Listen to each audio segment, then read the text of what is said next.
So I put Virginia at number two. I just feel like with what they do, the additions that they made fit Tony Bennett awesome. Elijah Saunders, transfer from San Diego State, strong as a bull, can step out and shoot. I think there's going to be times where they're going to play him at the 5, TJ Power at the 4, and they're going to have some shooting dudes in the front court. And you add in Jalen Worley from Florida State, who defensively, from a playmaking perspective, fits what he can do. Can Tony keep him on the right track? Because he's had a reputation of being a little bit erratic. You can't be erratic under Tony Bennett. Isaac McNeely's going to have another big year, averaged 12 last year. You averaged 12 at Virginia, might as well be 16 somewhere else. And off the catch, off the run shooter. You can design plays for him. I like Virginia's pieces. Day-Day Ames, a quality defender. Tane Murray has kind of keeping on. So, like, they have guys that fit that system really well. I'm a big fan of the TJ Power addition. Duke just didn't fit. Wasn't quite the athlete that needed to be on the floor with that team last year, and he was stuck behind Filipowski. I think this is a better fit for him. North Carolina guard plays huge. I think Cade Tyson, Hunter's little brother, if he doesn't start, could be in the running for 6th man of the year in the league.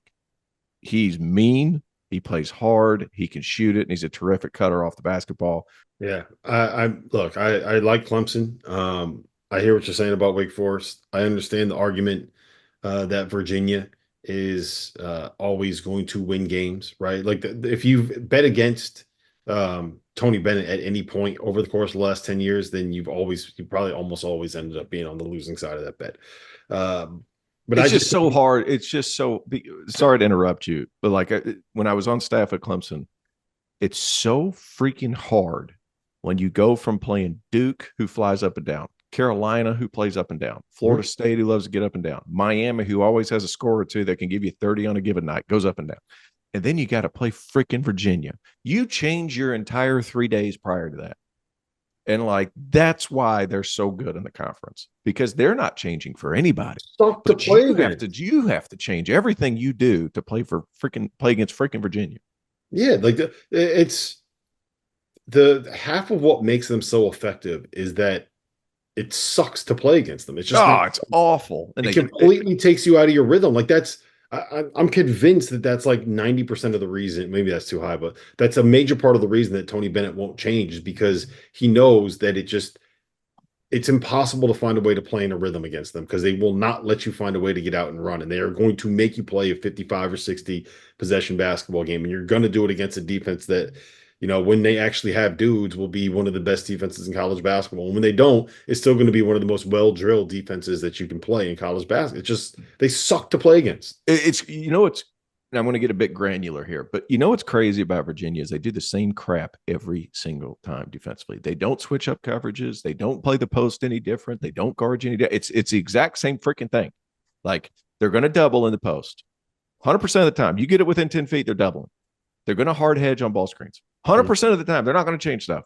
They're going to close out short, and then they're going to come out there and bump the heck out of you because they're strong as oxen. There's not a whole lot of variability, but because it's so it's so different than what everybody else does, it's like, there's no up the line with them. And they're perfect. Like, they're perfect on their timing. Like they know when that ball is going to the post, so that as soon as you get it on the catch, boom, you got two guys right there, and they know where to be to make that pass out difficult, right? They know exactly where they need to be and when they need to be there on those hard hedges to kind of blow up all those. Yeah, because they don't vary it up. Yeah, and they're like, the rotations are they suck to play against, and they're incredibly good at what they're able to do. Like, why they've struggled though over in postseason play, and sometimes like why they've struggled is because they are willing to give up late contested threes. Mm-hmm. Like, if you shoot the ball well, you beat Virginia. Right. If you shoot it mediocre, that's so true. Yeah, like they're willing to live with that, because you're not getting crap around the rim, because everything is touched. There's not a cut that goes through the lane where you're not chucked. Like, they're so physical. They are willing to give up some threes because they collapse so heavy. Like, that's why they've lost to some of these smaller teams. UMBC, who just was like, hell, whatever shot you give us, we're going to take it because we got nothing to lose. Like, those are the Furman, another perfect example. You have a bunch of shooters that can knock down shots. It's a bad matchup. That's why they've struggled in the tournament. Not necessarily because they're not great, but Yeah, and I firmly believe that great offense will beat great defense because like if you could play the perfect defense in the world if you have an elite shot maker, they can make those difficult shots, right? And if you make enough of those difficult shots, you're going to find a way to be able to win a game. And if you're good enough, you'll Yeah. be able to make some of those.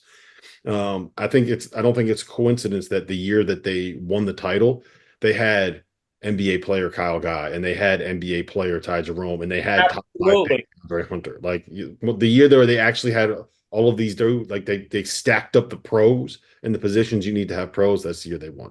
Well, what you think of Virginia is what you think of Day Ames and his evolution. Is he going to make a leap? Mm-hmm. Isaac McNeil I saw I saw their McNeely- staff.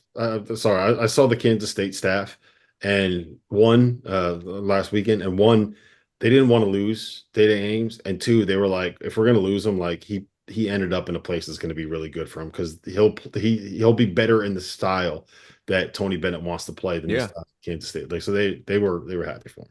That's a good thing. Isaac McNeely as a star, and Jalen Worley and a new program. And if we see him fully break out and be a double figure guy,